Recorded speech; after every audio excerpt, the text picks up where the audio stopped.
एक बार की बात है, तथागत गौतम बुद्ध से उनके एक शिष्य ने पूछा कि कर्म क्या है। यह सुन गौतम बुद्ध मुस्कुराए और उन्होंने जवाब दिया, कर्मों को समझाने के लिए मैं तुम्हें एक कहानी सुनाता हूं। इस कहानी को सुनने के बाद तुम सभी यह समझ जाओगे कि कर्म क्या है। गौतम बुद्ध ने कहानी सुनानी शुरू की। एक राज्य में एक राजा राज करता था। एक बार वह अपने मंत्री के साथ देश का भ्रमण करने निकला। भ्रमण करते करते राजा और मंत्री एक बाजार में पहुंच गए। उस बाजार में राजा का ध्यान एक दुकानदार के ऊपर गया। उस दुकानदार को देखते ही राजा के मन में न जाने क्यों यह विचार आया कि मैं इस दुकानदार को कल फांसी की सजा दे दूंगा। यह बात राजा ने ही अपने मंत्री को बताई। मंत्री कुछ बोले कि उससे पहले ही राजा उस दुकानदार की दुकान के सामने से ही आगे निकल चुके थे और दूसरी बातें करने लगे। मंत्री बहुत ही चिंतित हो गया। वो यह बात समझ नहीं पा रहा कि आखिर दुकानदार की गलती क्या है। दुकानदार से बिना कुछ बात किए, बिना कुछ सोचे समझे महाराज ऐसा फैसला लेने के बारे में क्यों सोच रहे हैं। राजा और मंत्री भ्रमण करने के बाद राजमहल वापस चले गए, लेकिन मंत्री को रात भर नींद नहीं आई। सुबह जागने के बाद मंत्री एक साधारण प्रजा का रूप बनाकर उस दुकानदार के पास गया और उस दुकानदार से पूछा, तुम क्या बेचते हो? दुकानदार ने जवाब दिया, मैं चंदन की लकड़ियां बेचता हूं। फिर मंत्री ने आसपास के लोगों से दुकानदार के बारे में पूछना शुरू किया। सबने जवाब दिया कि दुकानदार किसी से बोलता नहीं, हमेशा दुखी रहता है। मंत्री को बात समझ में आ गई। वहीं मंत्री फिर वापस दुकानदार के पास गया और उस दुकानदार से पूछा, तुम दुखी क्यों रहते हो? दुकानदार ने बताया, मैं दुखी इसलिए रहता हूं क्योंकि मेरे दुकान पर लोग आते हैं, चंदन की लकड़ियां सूंघते हैं और बोलते हैं बहुत ही सुंदर है, बहुत ही अच्छी महक है, लेकिन कोई खरीदता नहीं, इसलिए मैं बहुत दुखी रहता हूं। मंत्री को भी दुकानदार की सुनकर दुख हुआ। उसने सोचा कि आखिर कोई भी दुकानदार दुखी क्यों ना हो अगर उसके दुकान का कोई भी सामान खरीदा ना जाए, जबकि सामान में कोई कमी ना हो। मंत्री सोचने लगा कि यह दुकानदार अपने दुखों की वजह से इतना दुखी रहता है, परंतु राजा इस दुकानदार को फांसी पर क्यों लटकाना चाहते हैं। अर्थात राजा के मन में आए हुए विचार का उत्तर अभी तक मंत्री को नहीं मिला था। मंत्री ने फिर दुकानदार से पूछा, भाई तब तुम क्या करोगे अगर तुम्हारे दुकान की सारी चंदन की लकड़ियां ऐसी ही रखी की रखी रह जाएगी तो? दुकानदार ने गुस्से के भाव में बोला, हाँ मैं जानता हूं कि मेरी चंदन की लकड़ियां ऐसे ही रखी रह जाएंगी, इन्हें कोई नहीं खरीदेगा। इसलिए तो मैं सोचता हूं कि हमारे देश का राजा जल्दी से जल्दी मर जाए। अगर वह जल्दी से मर जाता है तो मैं उस राज दरबार में उस राजा के दाह संस्कार के लिए अपने चंदन की लकड़ी दे देता हूं, जिससे मुझे कुछ पैसे भी मिल जाते हैं और इस बाजार के अलावा बाकी के लोगों को भी मेरी चंदन की लकड़ियों के बारे में पता चलता। तब फिर शायद कुछ ना कुछ लोग मेरे दुकान से चंदन की लकड़ियां खरीदने जरूर आते। मंत्री दुकानदार की बात को सुनकर सब कुछ समझ गया, लेकिन मंत्री बहुत चतुर और समझदार भी था। उसके मन में एक विचार आया। मंत्री ने दुकानदार से चंदन के कुछ लकड़ियां खरीद लीं। इस खरीदारी से दुकानदार को कुछ पैसे भी मिल गए और वो थोड़ा खुश भी हो गया। मंत्री चंदन की लकड़ियों को लेकर वापस राजदरबार चला गया। राजदरबार पहुंचकर मंत्री ने उन चंदन की लकड़ियों को राजा के समक्ष रख दिया और बोला कि हे राजन, ये चंदन की लकड़ियां हैं, उसी दुकानदार ने आपको भेंट की है जिसे दुकानदार को आप कल फांसी देने के बारे में सोच रहे थे। राजा ने उन चंदन की लकड़ियों को सूंघा और उन्हें उन चंदन की लकड़ियों की सुगंध बहुत पसंद आई। उन्होंने कहा, यह चंदन की लकड़ियां बहुत ही ज्यादा खुशबूदार है। दुकानदार के इस अनोखे भेंट से राजा बहुत खुश हुए और मंत्री को कुछ स्वर्ण मुद्राएं देकर बोले, जाओ उस दुकानदार को ये स्वर्ण मुद्राएं इनाम में देना और बोलना कि आज के बाद महल में जब कभी भी चंदन की लकड़ी की जरूरत पड़ेगी तब तुम्हारे दुकान से ही चंदन की लकड़ी ली जाएगी। यह बात सुनकर मंत्री जी मुस्कुराने लगे तथा सोचने लगे कि अब तो राजा के मन में उस दुकानदार को फांसी देने का विचार आ ही नहीं सकता, क्योंकि अब तो हमेशा राज दरबार के लिए चंदन की लकड़ियों के इंतजाम की जिम्मेदारी उस दुकानदार को मिल गई है। मंत्री स्वर्ण मुद्राओं को लेकर वापस दुकानदार की तरफ चल पड़ा। इधर राजा इस विचार में पड़ गई कि वह दुकानदार तो बड़ा ही अच्छा इंसान है। जिस वक्त मैं उसके बारे में ये सोच रहा था कि मैं इसको कल फांसी दे दूं, तब शायद उसके मन में उस समय यह विचार चल रहा था कि राजन पहली बार मेरे दुकान के सामने आए हैं, क्यों ना मैं उनको अपनी सुंदर और खुशबूदार लकड़ियों को भेंट करूं। और आज उसने मुझे भेंट भी किया। बेवजह ही मैं उसको फांसी देने के बारे में सोच रहा था। इधर मंत्री दुकानदार के पास पहुंच गया। मंत्री ने राजा के द्वारा दिए गए स्वर्ण मुद्राओं को दुकानदार को देते हुए कहा कि जिन चंदन की लकड़ियों को कल मैं खरीद कर ले गया था, उन चंदन की लकड़ियों को राजा ने बहुत पसंद किया और इनाम के तौर पर तुम्हारे लिए ये स्वर्ण मुद्राएं भिजवाई हैं। ये सुन दुकानदार बहुत खुश हुआ। साथ ही साथ मंत्री ने उस दुकानदार को यह भी बताया कि अब आज के बाद राज दरबार में जब कभी भी चंदन की लकड़ियों की जरूरत पड़ेगी तो सारी चंदन की लकड़ियां तुम्हारी दुकान से ली जाएंगी। दुकानदार मंत्री की बात सुनकर बहुत ही खुश हो गया।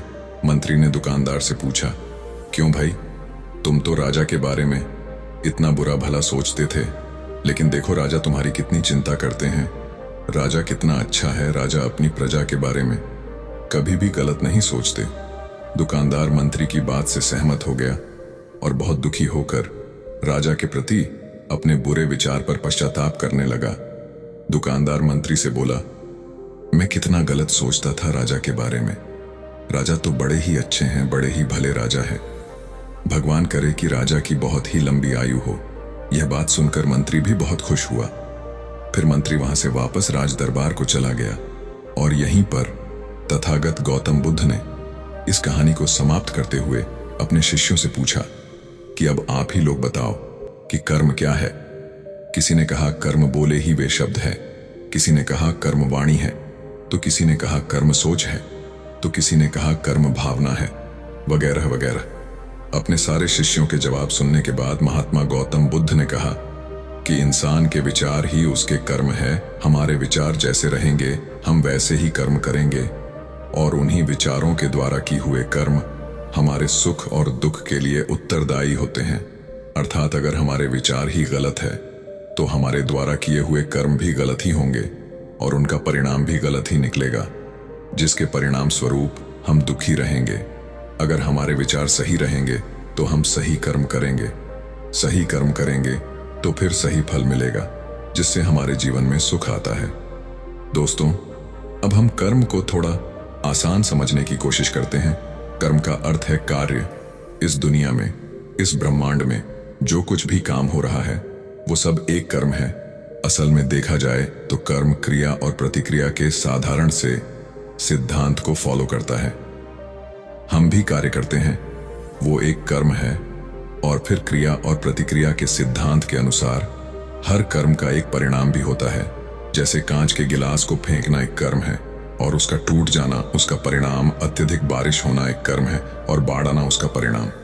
असल में परिणाम हमारे हित में होगा या अहित में, ये पूरी तरीके से हमारे द्वारा किए गए कार्य पर निर्भर करता है। ज्यादातर लोग ये सोचते हैं कि ऊपर आसमान में कोई बैठा है जो निर्णय लेता है कि किसके जीवन में सुख देना है और किसी के जीवन में दुख, जबकि असल में हमारे कर्म और फिर उनके द्वारा मिलने वाले परिणाम ही हमारे सुख और दुख को निर्धारित करते हैं। इसीलिए हमारी भारतीय परंपरा में यह कहा जाता है कि आप अपने भाग्य के निर्माता स्वयं हैं। असल में कर्म का परिणाम ही भाग्य है और हमें कैसे कर्म करनी है ये पूरी तरीके से हमारे हाथ में होता है। तो जब कोई अच्छा कर्म करता चला जाता है तो उसका भाग्य भी अच्छा होता चला जाता है। जैसे अगर दो बच्चे हैं और उसमें से एक बच्चा बचपन से ही नई चीजों को सीखने और जानने का प्रयास करता रहता है, वो हमेशा ही जो भी करता है उसमें अपना सर्वश्रेष्ठ देने की कोशिश करता है। और जो दूसरा बच्चा है वो ना तो किसी नई चीज के बारे में सीखने और जानने का प्रयास करता है और ना ही किसी काम को पूरे मन से करता है। तो समय बीतने के साथ वो पहला वाला बच्चा अपने जीवन में काफी सफल इंसान बन जाता है, जबकि दूसरा बच्चा सालों बाद भी अपने जीवन में संघर्ष कर रहा होता है। अब यहाँ पहले बच्चे को देखकर दूसरा बच्चा बड़ी ही आसानी से कह देगा उसकी तो किस्मत अच्छी थी, लेकिन नहीं, असल में उसके कर्म अच्छी थे, जिसके परिणाम स्वरूप उसकी किस्मत भी अच्छी होती चली गई। तो अगर हम चाहें तो अपने कर्मों को बदलकर अपना भाग्य बदल सकते हैं। सीधी सी बात है, जैसे ही आप अपने कर्म बदलोगे, आपका भाग्य बदलना शुरू हो जाएगा। और ये दोनों ही परिस्थिति में सही है, अच्छे के लिए भी और बुरे के लिए भी। लेकिन असल में कोई इंसान कैसे कर्म करता है, ये मुख्य रूप से उसके माता पिता, परिवार, समाज और आसपास के माहौल पर भी निर्भर करता है। ज्यादातर केसेस में एक एक्टर का बेटा एक्टर बनने की कोशिश करता है, इंजीनियर का बेटा इंजीनियर और डॉक्टर का बेटा डॉक्टर। इसका कारण यह है कि हमारा शरीर और मन अपने आसपास से ही सूचना इकट्ठा करते हैं और हमारे अंदर मौजूद सूचनाओं और ज्ञान के आधार पर ही कोई कार्य करते हैं और फिर हमें उसी के अनुसार परिणाम भी मिलते हैं। असल में हम अपने रोज के कामों का 99% अनकॉन्शियस तरीके से करते रहते हैं, क्योंकि हमारा शरीर और मन प्राप्त सूचनाओं को याद रखता है और फिर उन्हें दोहराता रहता है। जैसे जब हम कार चलाना सीख रहे थे, तब हम एकदम पूरी कॉन्शियसनेस के साथ हर चीज पर ध्यान रख रहे थे, स्टीयरिंग कहाँ है, ब्रेक कहाँ है। लेकिन कुछ समय बाद हम बात करते हुए या कुछ भी सोचते हुए बड़ी आसानी से कार चला पाते हैं, क्योंकि अब हमारे अंदर कार चलाने की प्रोग्रामिंग हो चुकी है और हम लगभग अपने सारे काम अब इसी तरीके से करते हैं, बिना किसी जागरूकता के। बस वो काम होते चले जाते हैं। क्योंकि हमारे काम बिना किसी जागरूकता के हो रहे हैं, इसलिए हमें लगता है कि हमें कोई चला रहा है, कोई अदृश्य शक्ति, जबकि असल में हमारे कर्म अब हमारी आदत बन चुके हैं। अगर हम अपने ज्यादातर काम जागरूक होकर करने लगे तो पाएंगे कि हमारा भाग्य हमारे ही हाथ में है, क्योंकि जागरूकता की वजह से हमारे कर्मों पर हमारा पूरा नियंत्रण हो जाता है। जैसा कि ऊपर की कहानी में गौतम बुद्ध ने कहा था कि हमारे विचार ही हमारे कर्म है, और जागरूकता की अवस्था में हमारे विचारों पर पूरा नियंत्रण हो जाता है। विचारों के नियंत्रण से हम कर्म में नियंत्रण हासिल कर लेते हैं, और फिर जब हमारे कर्म हमारे हिसाब से होंगे तो उनका परिणाम भी उसी के अनुरूप ही होगा। इसीलिए गौतम बुद्ध ने चित्त के नियंत्रण पर जोर दिया है कि जब किसी इंसान का चित्त ही शुद्ध हो जाएगा तो उसके मन में बुरे विचार ही कैसे आएंगे और फिर वो बुरे कर्म कैसे करेगा। इसीलिए गौतम बुद्ध का पूरा ज्ञान चित्त की शुद्धता पर जोर देता है।